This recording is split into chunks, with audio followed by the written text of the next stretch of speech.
আজকে কিছু কিছু মাজার গাঁজা খাওয়ার নিরাপদ জায়গা। গাঁজার কলকিতে টান মারি এমন ধোঁয়া ছাড়ে, রাস্তায় প্রশাসনের লোকেরাও দাঁড়িয়ে থেকে বলে মনে হয় ওরসের রান্না চলছে।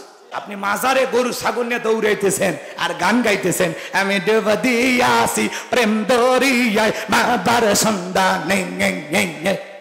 আসে না? যদি বলতো মুসা দেবে, খানকা বানাবে, বৈশা বৈশা জিকিরি করবে, নামাজ পড়বে, তাহলে মাথা গরম করতো না। ফিরাউন পারলে সরকারি খরচে খানকা বানায় দিত। আজও তাকায় দেখেন তাম পৃথিবীর জমিনে যারা খানকা নিয়ে বসে আছে ওদেরকে কেউ টার্গেট করে না। দেখেন না ডুগি তবলি বাজাইয়া নারী পুরুষ একত্রে হয়ে জিকিরি করে, পানির ভিতর জ্বললে বাতি ঝড় বাতাসেও নেবে না, ল্যাংটা বাবার মুড়ি ধইলে নামাজ রোজা লাগে না। যেই পীর সাহেব বলবে নামাজ রোজা লাগে না, ওইটা পীর না, টাটকা শয়তান। এই পৃথিবীর জমিনে এমন কোন নবী রাসূল নাই যে নবী রাসূল সালাত আদায় করে নাই। নবীদের যদি নামাজ পড়া লাগে, আপনার পীর কি নবীদের চাইতেও বড়? ওই সিজদার মতো একটা সিজদা দিবি, জান্নাত পার হয়ে জাহান্নামে পড়বি। বন্ধ আছে না নাই? এদের কাছে যাওয়া যাবে না। পীর ছিল শাহজালাল, খানকায় পীর রাজপথে বীর, নারাই তাকবীর হুঙ্কার দিয়েছেন, গৌর গোবিন্দ ধুতি খুলে পালাইছে। ওইটা পীর।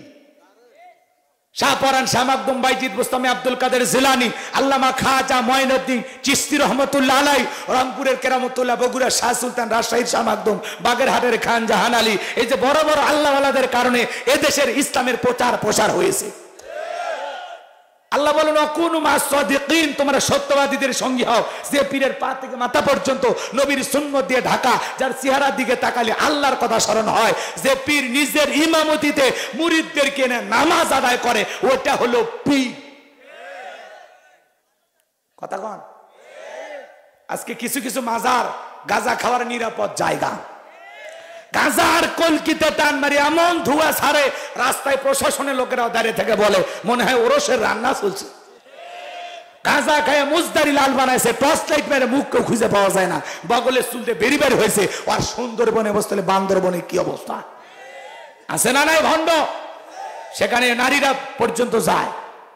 এক দরবারে দেখলাম ডাবের কাছে ইট ঝুলে রাখছে। কেন? কয় হুজুর, যেই মহিলা নিয়ত করে ইট ঝুলে রাখছে, ইট ঝুলে রাখলে ইট যেমন ভারী হয়, কিছুদিন পরে ওই মহিলার পেটও ভারী হবে। আমি তখন বললাম যে সমস্ত মা বোনদের বিয়ে হয়নি, এরা যদি ঝুলায় রাখে এদের পেটও ভারী হবে। কথা কয় না কে? এরকম ভণ্ডামি আছে না নাই? বলেন তো ছেলে মেয়ে দেওয়ার মালিক কে? সূরা সূরার ভিতর আল্লাহ বলেছেন আমি কাউকে ছেলে দেই, কাউকে মেয়ে দেই, কাউকে ছেলে মেয়ে উভয়টা দান করি, আবার কাউকে না দিয়া আমি আল্লাহ বন্ধা বানায় রাখি। আল্লাহ দিয়া খুশি, আপনি নিয়া খুশি। আল্লাহ না দিয়া খুশি, আপনি না পেয়ে খুশি থাকেন। মাজারে মাজারে ছাগল মান্নত করলে কি বাচ্চা পাওয়া যায়? রাগ করছেন? আমি একটু বাস্তব ধর্মী আলোচনা করি, এটা অনেকের কাছে ভালো না লাগবে, আমার কিছু করার নেই। আমি এরকমই করি, আমার আগে ওয়াজ শুনবেন, তারপরে দাওয়াত দিবেন, আমার অনুরোধ। কথা কয় না? সহ্য করতে পারলে দাওয়াত দিবেন, না হলে দিবেন না। কথা কি বুঝতে পারছেন? বাস্তবতা বলা লাগবে, বোবা শয়তান হওয়া যাবে না। সমাজের বাস্তবতা যদি কোনো বক্তা ইমাম তুলে না ধরে, তো ওর বক্তৃতা শুনে লাভটা কি? কথা কন ঠিক কি না? সমাজে যা চলতেছে মানুষকে ফিরায় আনতে হবে। কোন ভণ্ড পীরের কাছে যাওয়া যাবে? বলেন, ভণ্ড পীর যেখানে, হক্কানি আল্লাহওয়ালা যেখানে। আরে আপনি মাজারে গরু ছাগল দিয়ে কি করবেন? এলাকা একটা গরিব মেয়ে বিয়ে হয় না, ওর বিয়েতে গরু জবাই করে মেহমানদারি করে দেন, আল্লাহর আরশ খুশি হবে। এলাকা মাদ্রাসায় আছে, ওই মাদ্রাসায় ছাগল দেন, ছাগল জবাই করে এতিম বাচ্চারা খেয়ে আল্লাহর কোরআন তিলাওয়াত করবে, আমল নামায় আল্লাহ সব লিখবে, আল্লাহ খুশি হবে। আপনি মাজারে গরু ছাগল নিয়ে দৌড়াইতেছেন আর গান গাইতেছেন, আমি দেব দিয়াছি প্রেম দরিয়ায় মাদার সন্ধানে। আসে না? এগুলো ভণ্ডামি করলে হবে না। কথা কি বুঝতে পারছেন?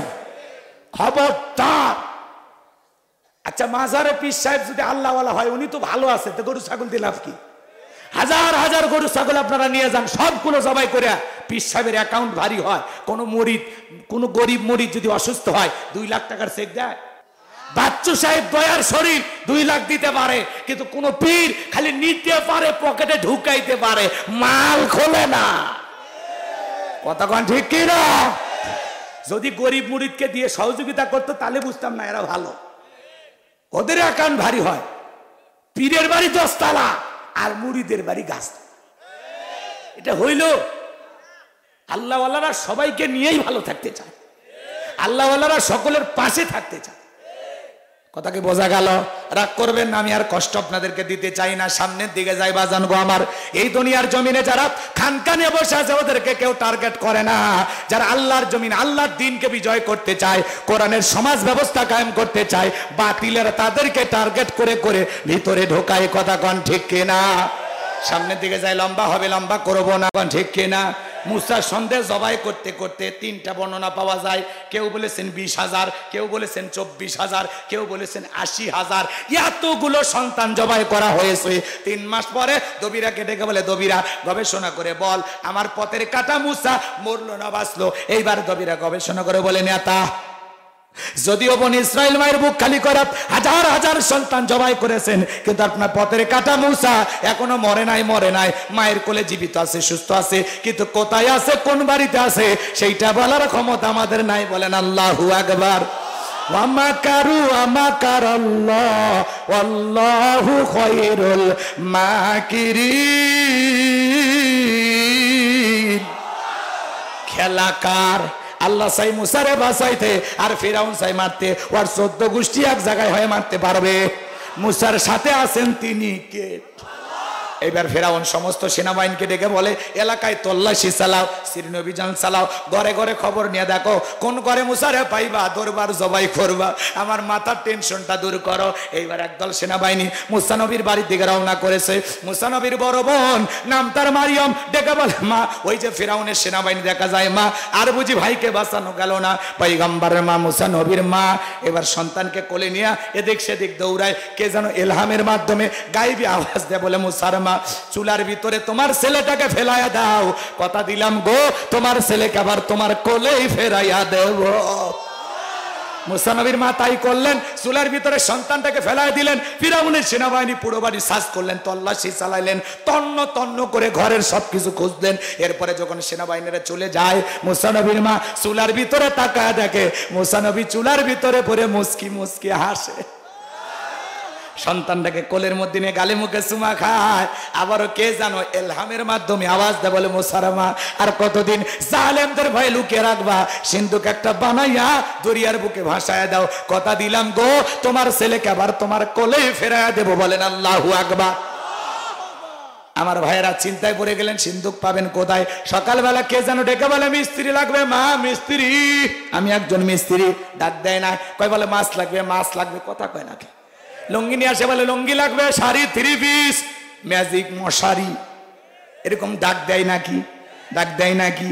ওই সময় ডাক দে বলে, মা মিস্ত্রি লাগবে, আমি একজন মিস্ত্রি। মুসা নবীর মা ডেকে বলে, এদিকে আসো।